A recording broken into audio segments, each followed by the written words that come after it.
First, cold water. Now you want to bring your water up to a boil. Right, so my water's boiling, and just lower the flame.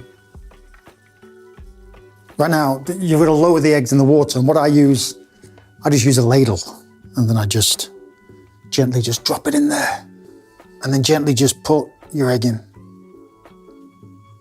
Then just turn the heat up, get it on a nice simmer. Right, that is going to take 5 minutes on a gentle simmer. If you really want a runny egg, 5 minutes, no more. That's it, done, simple. And you need to put it under some cold water for a good minute, just to stop it from cooking, basically. If you're a bit squeamish with runny eggs, I would look away now. Oh, you beauty.